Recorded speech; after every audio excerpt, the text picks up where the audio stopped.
Olá, no Rolling Stone Sessions de hoje a gente recebeu o Fernando Anitelli. Ele vem aqui contar tudo sobre o novo disco do Teatro Mágico. Vem ver.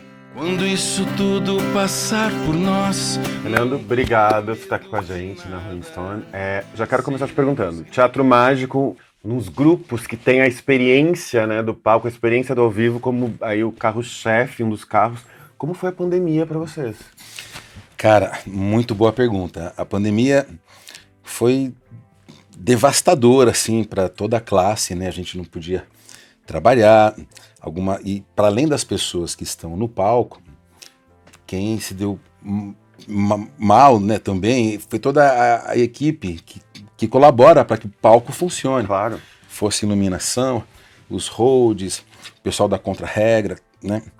Então, eu fico muito feliz de poder saber que agora, enfim, o país está gradativamente voltando, a gente está vendo uma fresta de horizonte, assim. Qual foi a única possibilidade durante a pandemia? Eu estava na cabeça de fazer, lá atrás, primeiro eu comecei a fazer lives, mas vou explicar o que era live, porque tinha aquele tipo de live que era só um show ao vivo. E você vai falar da experiência de Teatro Mágico. Exatamente. Mas eu fazia uma live matinal, que era o quê? Era uma entrevista, eu tocava meia hora, bom dia, como é que foi a notícia do dia, eu comentava sobre aquilo, então provocava o público, brincava, e aí chamava alguém para participar de uma entrevista. Fosse de qualquer profissão ali, a gente foi trazendo coisas que fossem interessantes, amigos, amigas da classe artística, coisa e tal, mas tinha professor, uma porção de gente que passou por essas entrevistas também.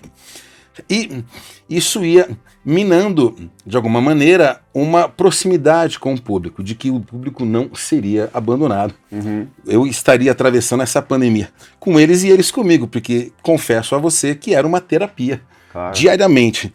Ler o que estava acontecendo, assim, comentar sobre aquilo com bem-querer, sabe? Tentando tentando ser luzente pra galera que tivesse ali assistindo aquilo tudo. Luzente, o nome do novo disco do Teatro Mágico, já vai falar sobre. Vocês entenderam a minha atitude jequiti aqui, né? No meio da falha, eu mandei um luzente. Era justamente isso. A possibilidade da gente se ver enxergando uma possibilidade de caminho, iluminando um caminho para quem precisasse, pegando na mão de um. Eu adotei algumas pessoas da trupe, né, para poder, galera, vamos atravessar isso aqui junto, ninguém. Claro. E assim foi com alguns amigos, coisa e tal.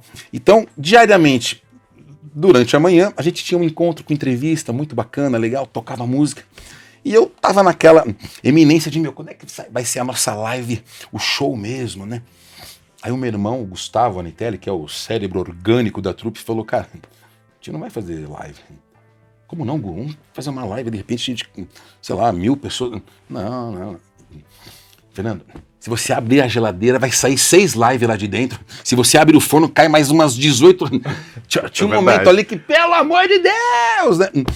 Aí o Gu falou, trouxe a ideia. Você não está entrevistando uma porção de gente todo dia? O que as pessoas... Vamos perguntar então para o público? Vamos fazer essa entrevista com... Vamos perguntar para o público o que o público quer ouvir.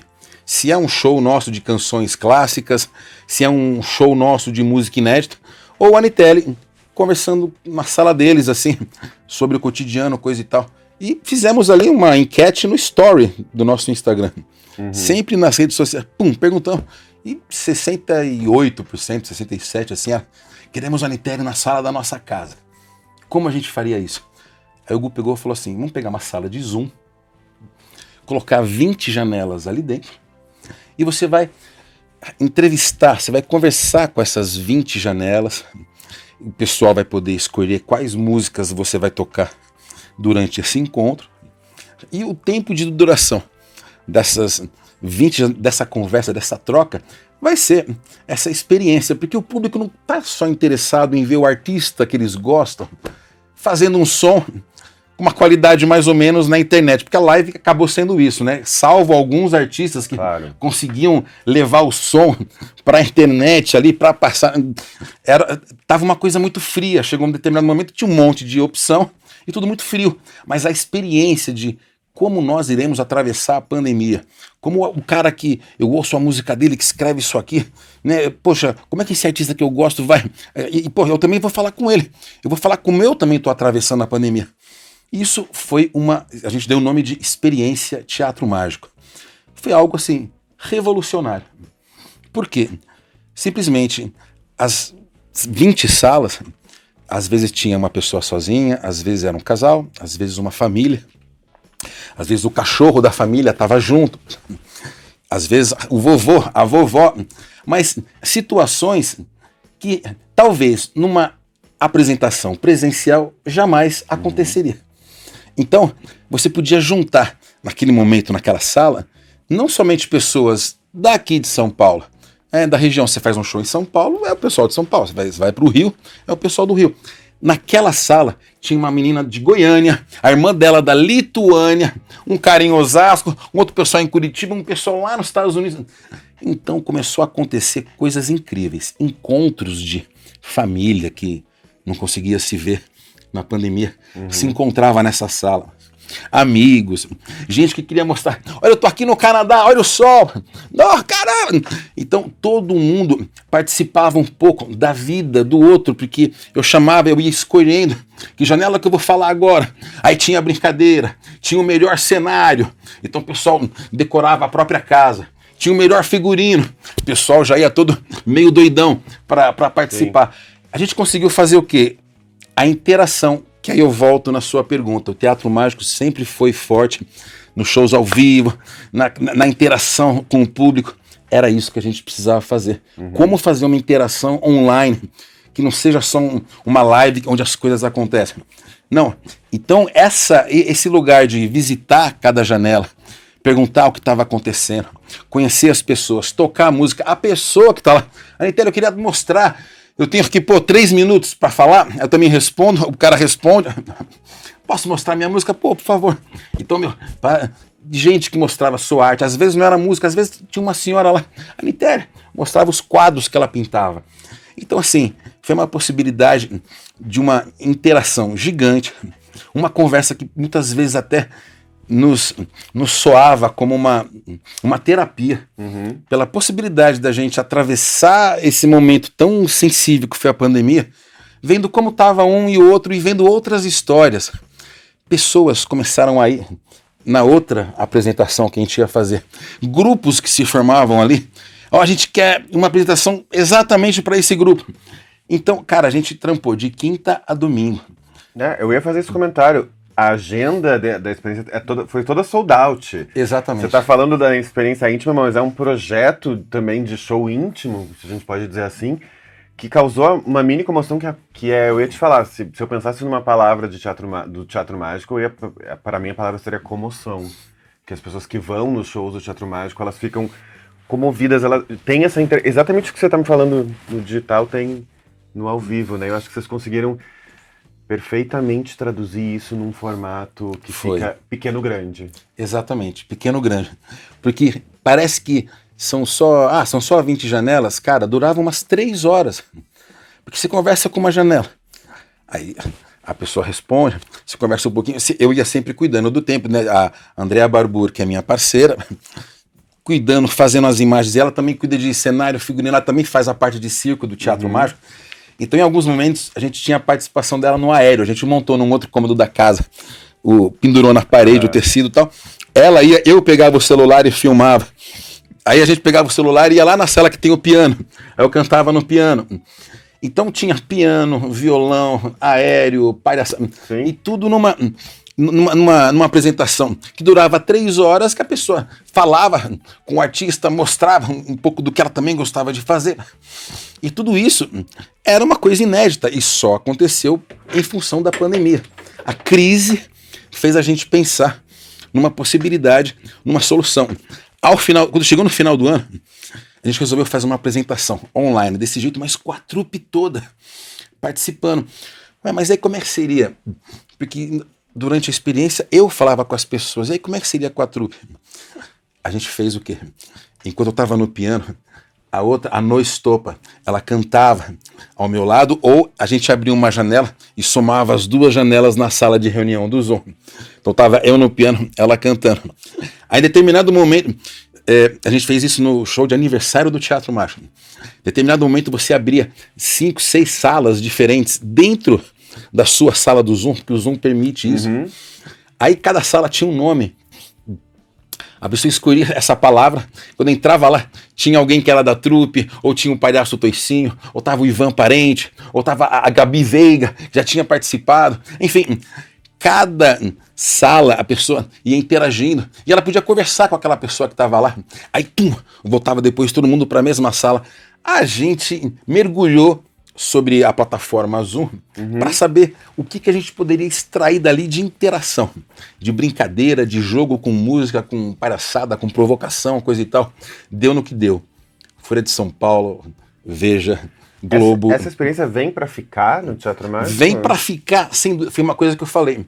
Essa experiência surgiu e acabou assim se consolidando como mais uma possibilidade, abriu o leque, né? Porque o Teatro Mágico tem a apresentação com toda a trupe, e aí tem voo, tem luz, aquela coisa quente, todo mundo no palco, quebradeira e tal.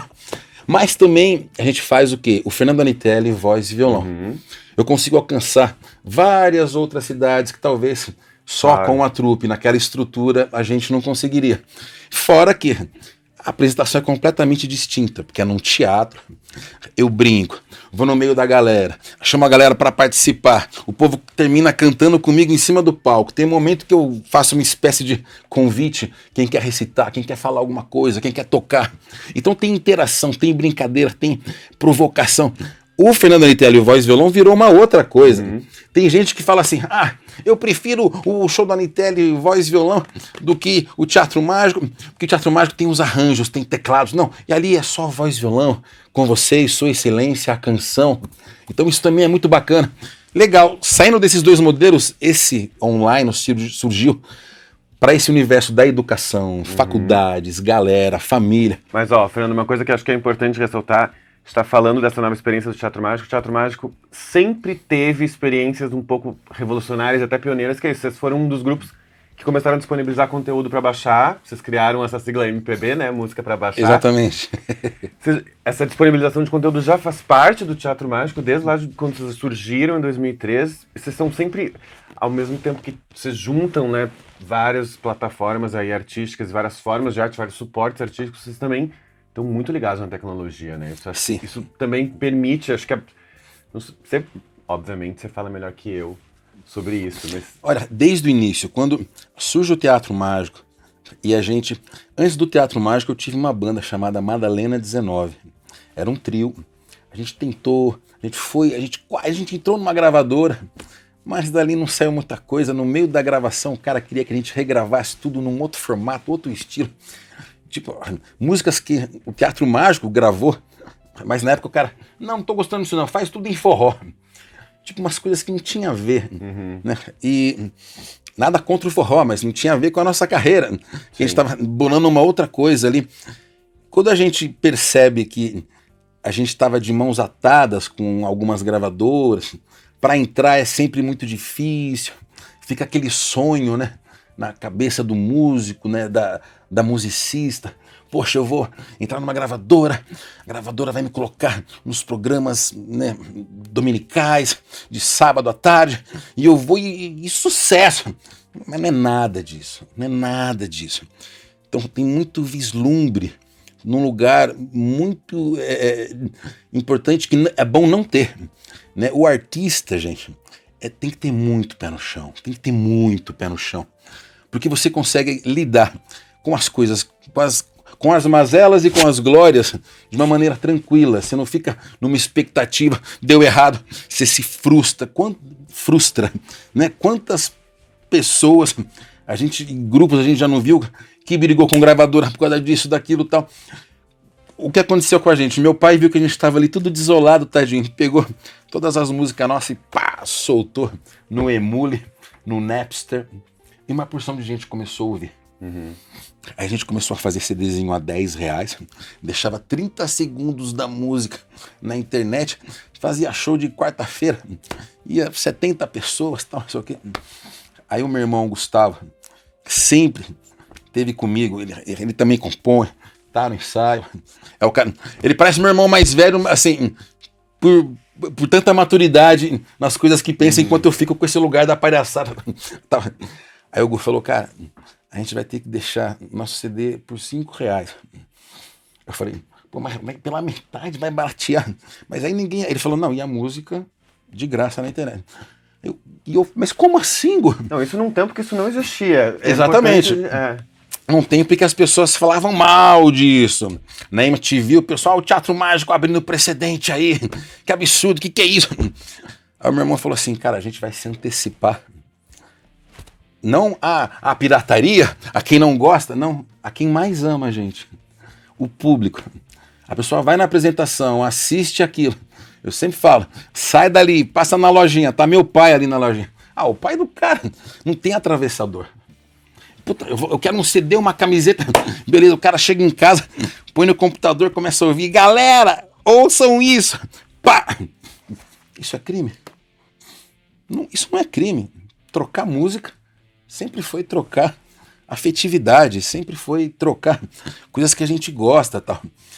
É crime você pegar aquela música, reproduzir um CD igualzinho e vender e ganhar uma grana em cima de... isso é uma pirâmide. Mas o que a gente está falando? Das pessoas gostando do trabalho e esparramando isso mundo afora. Cara, quando a gente começou... Vocês fizeram uma estratégia de guerrilha. Sim. E aí vocês começaram a criar, eu lembro muito disso, vocês começaram a criar... Os shows são monumentais, né, do Teatro Mágico. E eles atraem essas pessoas que pegaram essas músicas. E elas são afoitas e apaixonadas pelas... Eu sei que você deve estar super acostumado com isso. Mas é isso. Não, eu fico muito feliz, assim. Claro, tem lugares e lugares. Tem lugares, né, às vezes mais distantes, que a gente não tem essa grandeza que a gente tem em algumas outras capitais, coisa e tal. Mas em todos os lugares, eu mergulho na apresentação, seja voz e violão, seja com a trupe, quem estiver na trupe, desde o primeiro álbum, a trupe absolutamente nunca foi a mesma. Sempre estamos mudando as pessoas, as apresentações, o que vai voar, se não vai voar, se é um DJ, se é um violino, se é um teclado, se é um saxofone. A gente vai sempre modificando isso. E uma coisa que não tem como falar de Teatro Mágico se não falar do público que acompanha a gente, que assim, veste a camisa, que tá com a gente assim, pro que der e vier. É uma galera muito querida. Então tudo isso colabora para que você tenha noção do que você vai fazer, aonde você quer chegar, e um grupo que vem com força para afirmar isso aí. Porque se ficasse também só, em muitos momentos a gente ficou de bumbum de fora. Era o Teatro Mágico, ali, galera, vamos fazer. A gente nunca fomos benquistos pela crítica. A crítica, pô, Teatro Mágico, os caras se pintam de palhaço. Porra, não, mas pra que esse Teatro Mágico? Você vê a letra dos caras. Eu lembro que a Veja fez uma matéria, os remelentos do rock, botou a gente ali. Eu falei, gente... Que bizarro. Então a gente não era da MPB. Então a gente criou uma sigla. Eu tenho certeza que você adorou os títulos remelentos. Eu adorei. Porque se a Veja falasse bem da gente aí sim alguma coisa estava errada. E aí eu falei, cara, o Gu que teve essa ideia. Cara, vamos criar um movimento de MPB. Já que nós não somos inseridos, qual é esse movimento? Música para baixar. A música se propaga no ar. Vamos botar, assim, entendeu? Ah, mas aí você não está perdendo direito autoral. Não. Direito autoral você ganha quando a música é executada no rádio, na TV. Se a minha música nunca vai ser executada, eu estou perdendo com o quê? Eu estou perdendo nada. Aliás, o músico que acha que tem alguém protegendo a sua música, né? Ah, não, eu estou engavetando aqui, mas música, assim, ela necessariamente precisa estar no ar, se acontecendo. Se você fica, senão você não... Acabou esse lugar da... eu lembro que, sei lá, alguns anos atrás, né? Quanto mais... Um exemplo, a Marisa Monte. Ela, Carlinhos Brown, eles lançaram um álbum os tribalistas, e não fizeram o show daquele álbum. A escassez era interessante. Sim. Ela aparecia só de vez em quando. Porque a escassez... Nossa, eu não vou perder isso aqui. Hoje a Marisa Monte está fazendo TikTok. Não que ela esteja fazendo uma dancinha. Não, sim. Mas ela está colocando conteúdo ali. Por quê? Porque precisa. A gente está hoje num movimento. Hoje e conteúdo não é besteira. Às vezes a pessoa, então vou encher de besteira. Não, é falar sobre a música, é tocar, é cantar uma outra versão, mostrar um making off, conversar, trocar, fazer uma live, chamar alguém que você acha interessante para somar aqui nas ideias e tal. Tudo isso daí. Então as plataformas cada vez mais estão aí, elas estão aí para a gente poder usar e se debruçar e experimentar da maneira que for. E sempre esticando para um lado, que é o lado da liberdade, onde as pessoas possam interagir, onde as pessoas possam participar disso. E os músicos, todos de outras bandas, a galera, compreenda que o teatro mágico não é uma exceção, é uma possibilidade. Entendeu? Se as pessoas começam a entender a força que é você ter, conversar com o público, cuidar disso, claro, tem que ter um show foda, uma letra foda, um figurino foda. Caetano não diz isso? Porra, a gente é foda, o Milton Nascimento é foda. Então, cara, para quem gosta de música, esse lugar é muito importante. O quê? Você cuidar de absolutamente toda a cadeia produtiva do processo.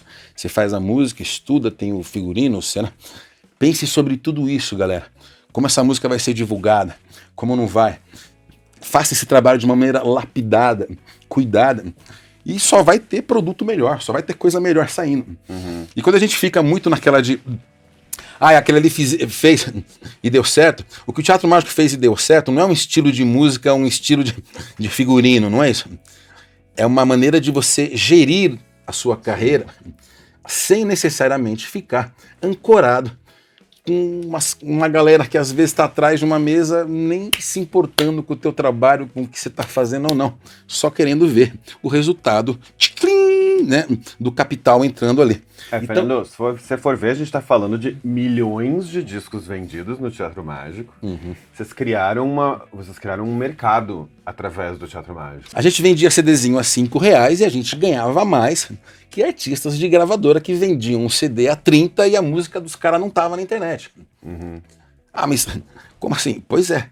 Acontecia isso, porque os R$30 tem que pagar. Escritório da Sony, o prédio de aluguel, o transporte, o não sei o quê.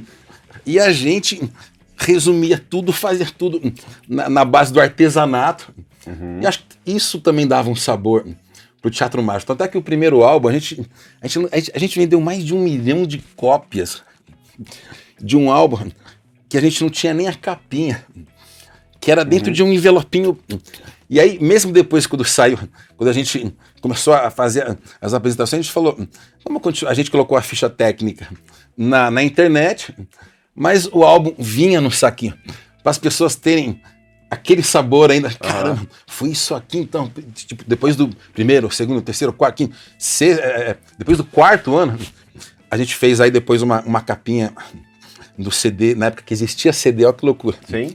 Já com um negócio legal e tal, mas muitos gostavam de comprar o CD no saquinho, assim, porque naquele saquinho era como começou a história, como que se desenrolou a coisa toda. Hoje ele seria um NFT, né?